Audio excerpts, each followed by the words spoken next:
الرحمن الرحیم الحمد للہ رب العالمین والعاقبۃ للمتقین والصلاة والسلام علی سید الانبیاء والمرسلین اما بعد فاعوذ باللہ السمیع العلیم من الشیطان الرجیم بسم اللہ الرحمن الرحیم وعہدنا الی ابراہیم واسماعیل ان طہر بیتی للطائفین والعاکفین والرکع السجود۔ میرے پیارے بھائیوں اور بہنوں، آج آپ کے سامنے اعتکاف کی فضیلت اور اعتکاف کا جو اللہ کے رسول صلی اللہ علیہ وآلہ وسلم نے اہتمام فرمایا ہے، جس کا اجر اور ثواب ہے اور جس کا ایک مسلمان کو، ایک مومن کو فائدہ ہے، وہ آپ کے سامنے بیان کرنا چاہتا ہوں۔ یہ اللہ کے نبی صلی اللہ علیہ وآلہ وسلم کی وہ عظیم الشان سنت ہے کہ نبی مکرم صلی اللہ علیہ وآلہ وسلم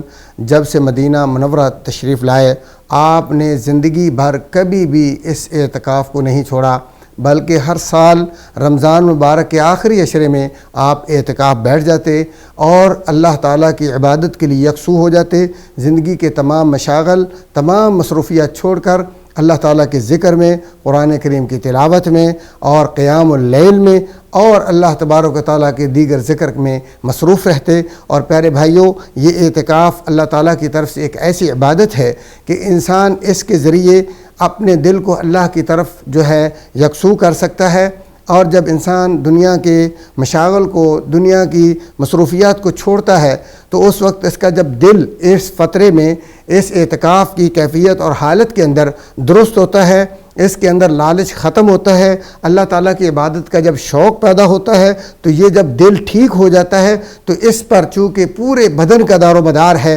جب دل ٹھیک ہو جاتا ہے، جیسا کہ نبی مکرم صلی اللہ علیہ وآلہ وسلم نے فرمایا ہے، انسان کے جسم میں ایک ایسا ٹکڑا ہے، اگر وہ ٹھیک ہو جاتا ہے پورا جسم ٹھیک ہو جاتا ہے، اور اگر وہ ٹکڑا خراب ہے، فاسد ہے، تو پورا جسم فاسد ہے۔ تو اس لیے نبی مکرم صلی اللہ علیہ وآلہ وسلم نے رمضان المبارک کے ہر آخری عشرے میں اعتکاف کا اہتمام فرمایا، زندگی میں کبھی نہیں چھوڑا۔ یہی وجہ ہے کہ امام زہری رحمۃ اللہ علیہ فرماتے ہیں، مجھے لوگوں پر بڑا تعجب ہے کہ نبی مکرم صلی اللہ علیہ وسلم کی وہ سنت جس پہ آپ نے زندگی بھر اہتمام کیا، دوام کیا، اور آپ کی زوجات محترمان نے آپ کے بعد، ہماری امہات المؤمنین نے آپ کے بعد کبھی اعتکاف کو نہیں چھوڑا، مسلمان آج اس کو ترک کر بیٹھے ہیں۔ تو پیارے بھائیوں، اعتکاف رمضان میں کرنا چاہیے، بلکہ رسول اللہ صلی اللہ علیہ وسلم نے اپنے آخری سال جب اللہ کو پیارے ہوتے ہیں تو آپ نے اس کو کم نہیں کیا، اس سے جو ہے آپ نے روگردانی نہیں کی، اس کے بارے میں آپ سستی نہیں کی، بلکہ آپ نے اگر پہلے 10 دن آخری عشرے کا کیا تو آخری رمضان مبارک میں 20 دن کا کیا ہے۔ اور اس میں حکمت بھی یہ تھی، چونکہ جبریل علیہ السلام قرآن کریم کا آپ کے ساتھ رمضان میں دور کرتے تھے، پہلے رمضانوں میں ایک بار، جبکہ آخری رمضان میں 2 بار دور کیا ہے، چونکہ ایک رمضان کا ایک عشرہ جو ہے وہ کافی نہیں تھا، اس لیے رسول اللہ صلی اللہ علیہ وسلم نے قرآن کریم کے اہتمام کے لیے، قرآن کریم کے مراجعہ اور دور کے لیے آپ نے 2 عشروں کا اہتمام فرمایا ہے۔ تو پیارے بھائیوں، یہ ایسی سنت ہے کہ آج مسلمان اس کو چھوڑ چکے ہیں، مسلمانوں کو اس کا اہتمام کرنا چاہیے، تاکہ تمام زندگی کے اندر جب انسان کو آخری عشرہ یہ اعتکاف کا موقع ملے گا، اللہ کے گھر میں بیٹھ کر وہ اللہ کا قرآن سیکھ لے گا، پڑھے گا، اس کی تلاوت کرے گا، تدبر کرے گا، اور اپنے گناہوں کی معافی مانگ کر اپنے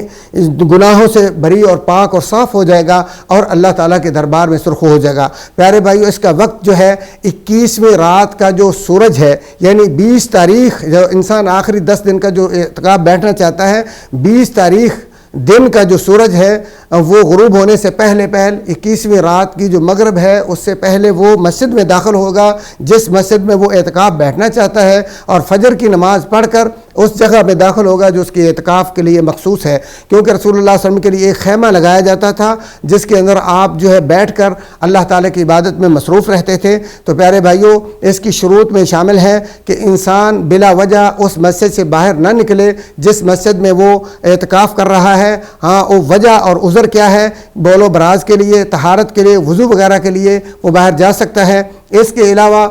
نہ تو جنازے میں شریک ہو سکتا ہے اور نہ ہی کسی کی عیادت تیمارداری کے لیے جا سکتا ہے۔ اور یہ 10 دن کا جو اعتکاف ہے یہ اللہ کے رسول صلی اللہ علیہ وسلم کی سنت ہے، 20 دن کا بھی سنت ہے، لیکن اگر کوئی انسان نظر مانتا ہے یا منت مانتا ہے تو ایسی صورت میں اعتکاف مسنون نہیں بلکہ واجب ہوگا۔ اللہ تعالیٰ سے دعا ہے اللہ مجھے اور آپ کو نبی مکرم صلی اللہ علیہ وسلم کی یہ سنت جو ہے اس کو آباد کرنے کی توفیق عطا فرمائے۔ اقول قولی ھذا هذا واستغفر الله لي ولكم ولسائر المسلمين واستغفروه إنه هو الغفور الرحيم.